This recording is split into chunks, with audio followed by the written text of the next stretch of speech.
Abantu mu bitundu eby'ennattete baagala gavumenti ebeeko ne byekyusa mu byenjigiriza kuba kizuuliddwa nti bangi abafuluma n'obukugu obw'enjawulo kyokka ne bakomekkerera nga tebalina mirimu. Ne tubasomesa dengoni, ne tubasomesa South African history, ne tubasomesa European history, naye omwana n'agenda okumaliriza okusoma ng'ebyo byonna by'asomye tewaliwo ebiri applicable, tewaliwo abagenda bikozeseza. Okwogera bino basinzidde ku kkanisa ya Gospel of Life bw'ebadde efulumya abayizi era abaweereza mu kkanisa eno abawerera ddala 25 nga bano babanguddwa mu mirimu gy'omu mutwe omuli okutunga, okukola keeki wamu n'ebirala ng'ono oyo mu ku kaweefube w'okubunyisa ekigambo kya Katonda n'okutereeza ebyenfuna by'abakkiriza. Ngenda kutandika okukola naye ngenda tandika kukola nga ntunga yunifoomu zokka. Abatuuze bagamba nti ebyenjigiriza by'eggwanga bisaana okukyusiza ddala okuviira ddala ku matendekero aga wansi nga nursery ne primary. Omwana agenda okufuluma ng'aliko omulimu gw'omu mutwe gw'ayize kibayamba okwetandikirawo emirimu. Abantu abasinga basoma ebintu ebitarabika. Emirimu bwe giba nga tegirabika mwene mugisoma kiba kitegeeza mugenda okwesanga nga abagyagala muri bangi naye ng'ate jjo mitono. Singa omwana omugye eno wansi amanyi okukanika, amanyi okutunga, amanyi okuvuga mashini ekola ekkubo, agenda okutuuka waggulu nga n'omulimu gumwanguyira okufuna.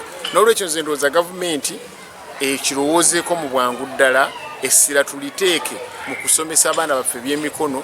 Kawere Vincent nga yakiikirira ekitundu kino ku lukiiko lwa munisipali ey'e Makindye Ssaabagabo agamba nti emirimu mu ggwanga gyafuuse gya bbula olw'abayizi abafuluma okuva mu zissettendekero ez'enjawulo nga kati n'oyo alina diguli okufuna omulimu kiba kizibu nga n'olwekyo ebyenjigiriza bisaana bikyusibwemu. Buli mwaka gavumenti ya Uganda emirimu emipya gy'esobola okuyiiya gibeera 2022.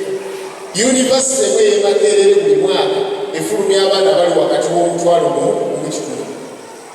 Sinnayogera ku St. Lawrence, sinnayogera ku Mukono, sinnayogera ku Mbejje, zonna tezinnaleeta. Kitegeeza ku maketi buli mwaka tufuna abaana abawera emitwalo 10 nga bonna bafulumye kunoonya mirimu. Wabula asiimye aba Gospel of Life olw'okuvaayo n'enteekateeka y'okubangula abakkiriza mu mirimu gy'omu mutwe n'asaba n'amakanisa amalala okuyiyiza abantu baazo okulaba nga bejja mu bwavu. Ye omusumba w'ekkanisa eno Christopher Nkusi aliko byannyonnyodde ku nteekateeka eno n'ensonga lwaki baagitandikawo. Kanisa egenda kuyambibwa nnyo kubanga omuntu yennyini ajja mu kyaki, ye muntu yennyini agenda okujja okuwaayo, ye muntu yennyini agenda okujja okwagira obuweereza naye baba talina mulimu gw'akola n'obuweereza talina ngeri gy'agenda buwagiramu. Ekyokubiri omuntu okubanga aliridanda nti ng'ajja buzzi kusaba nga talina kyayinza kukola twakiraba nti tekigassa ne tuggulawo essomo lino ery'ebyalaani okutendeka abaana ab'obuwala ogenda okubanga basobola okwebeesaawo mu community.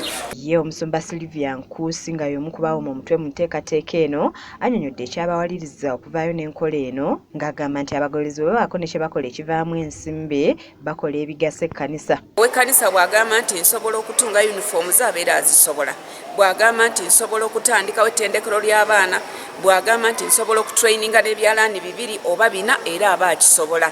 Kati ekkanisa esobola okuyambako era abantu bangi basobola okufuna emirimu okuyita mu kkanisa. Guno mulundi gwa kusatu ng'abagoberezi mu kkanisa eno babangula mu mirimu egy'omu mutwe era nga bafulumizibwa n'amabaluwa kye bagamba nti kyusizza nnyo abantu mu kkanisa eno naddala nga beetandikirawo emirimu.